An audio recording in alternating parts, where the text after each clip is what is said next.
ஹரிவோம் ஜெய் வாராகி. வாழ்க்கையில் எல்லோரும் எப்பயுமே சந்தோஷமாகவே இருக்க முயற்சி பண்ணிக்கிட்டே இருங்க. அன்னையினுடைய அருளால் எல்லோருமே எப்பயுமே சந்தோஷமாகவே இருக்கலாம். இப்போது வாராகி மாலையில் அடுத்த ஒரு பாடல் 13வது பாடல். இது பாடலை பார்க்கலாம். நெஞ்சகம் தன்னில் நிறைந்து இருக்கின்ற நிர்குணத்தி நஞ்சனி கண்டத்தி நாராயணி தனை நம்புதற்கு வஞ்சனை பண்ணி மதியாத பேரை வாழ்நாளை உண்ண கொஞ்சி நடந்து வருவாள் வாராகி குலதெய்வமே. இதான் அந்த பாடல். இந்த பாடலுடைய அர்த்தத்தை பார்க்கலாம். நெஞ்சகம் தன்னில் அப்படின்னா வாராகி உபாசகர்கள் இருக்காங்க இல்லையா, நம்ம எல்லா வாராகிய பூஜை பண்ணிக்கிட்டு இருக்கோம் இல்லையா, அப்பேற்பட்ட வாராகி உபாசகருடைய மனசில் நிறைஞ்சிருக்கின்ற நிர்குணத்தி, அதாவது ஃபுல்லாகவே ஆக்குபை பண்ணியிருக்கவங்க, ஆட்கொண்ட பரபிரம்ம ஸ்வரூபமானவள் அப்படின்னு அர்த்தம். நிர்குணத்தினா நிர்குணம், அதாவது குணமே இல்லாதது எது? பரபிரம்மம் தான்.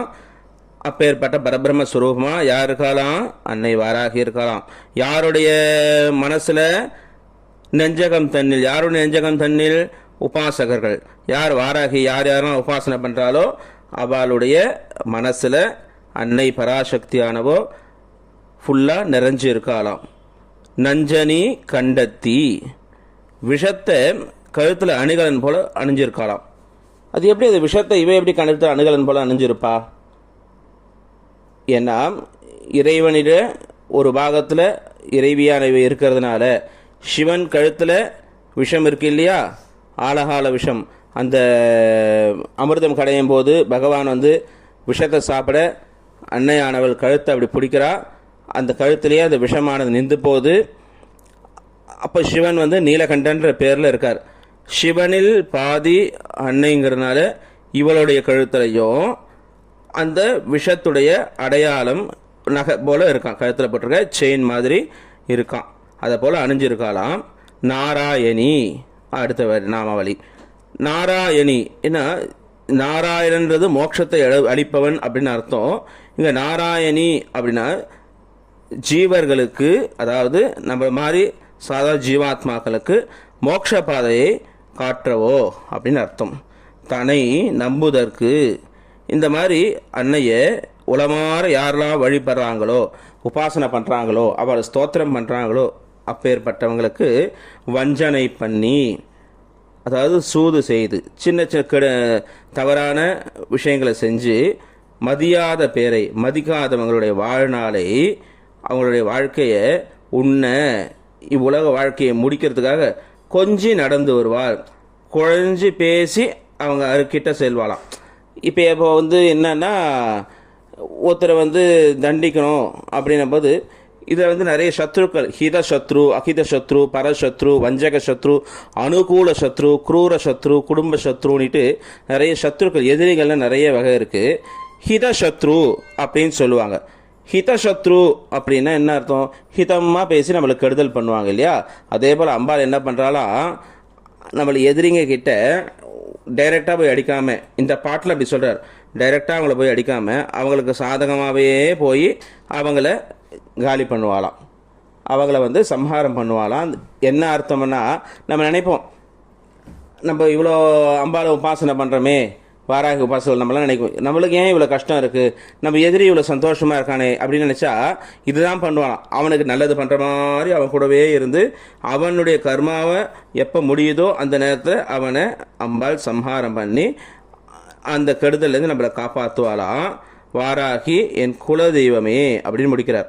குலதெய்வமேனா நம்ம குலத்தை காக்கக்கூடிய, நம்ம ஒரு பரம்பரையை காக்கக்கூடிய தெய்வமான அன்னை வாராகி.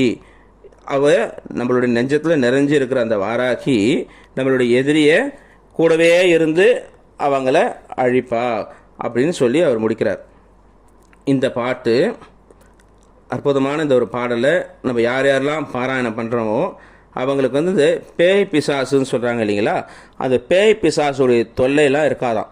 சில நேரத்தில் எங்கள் வீட்டில் நடமாட்டம் இருக்குது, ஏதோ நடமாட்டம் இருக்குது, இல்லைன்னா நமக்கு வீட்டில் இரவு நேரத்தில் எங்கே போகிறோம், சில பேர் பயந்துறாங்க, பேய் பிடிச்சி வச்சுன்றாங்க இல்லையா, அந்த மாதிரியான டைமில் இந்த பாட்டை கையில் விபூதி வச்சுட்டோ, இல்லை விபூதி இல்லைன்னா தீர்த்தம் தண்ணி கையில் ஒரு பாட்டிலில் டம்ளரில் தண்ணி வச்சுக்கிட்டோ இந்த மந்திரத்தை இந்த ஸ்தோத்திரத்தை ஒரு 11 முறையோ 21 முறையோ பாராயணம் பண்ணி தீர்த்தமாக இருந்தால் அவங்க மேலே தளிக்கிறது, உள்ளுக்கு கொடுக்கறது, விபூதியாக இருந்தால் நெத்தியில் பூசி அவங்க உடம்பெல்லாம் பூசி முகத்தில் அது ஊதி விட்டோம்னா இதனுடைய தொல்லைகள் அவங்களை விட்டு விலகும், பேய் பிசாசுடைய தொல்லைகள் அவங்களை விட்டு விலகும் அப்படிங்கிறது தான் இதனுடைய விஷயம். இந்த பாடலுடைய சக்தி.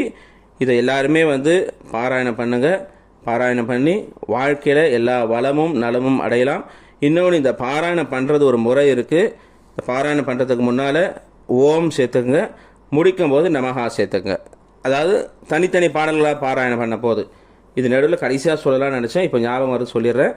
முதல்ல இந்த பாடல் எந்த ஒரு பாடலுமே நீங்கள் ஃபுல்லாக படிக்கும்போது இருகுழை கோமணம் தால் புஷ்பராகம் ஆரம்பித்து பாராயணம் பண்ணிடலாம் முதல் மொத்த பாட்டையும்.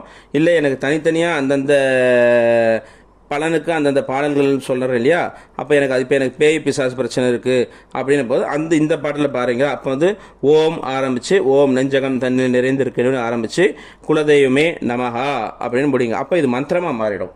மந்திரமாக மாறும்போது நம்மளுக்கு இன்னும் ஒரு அற்புதமான ஒரு பலனை கொடுக்கும்.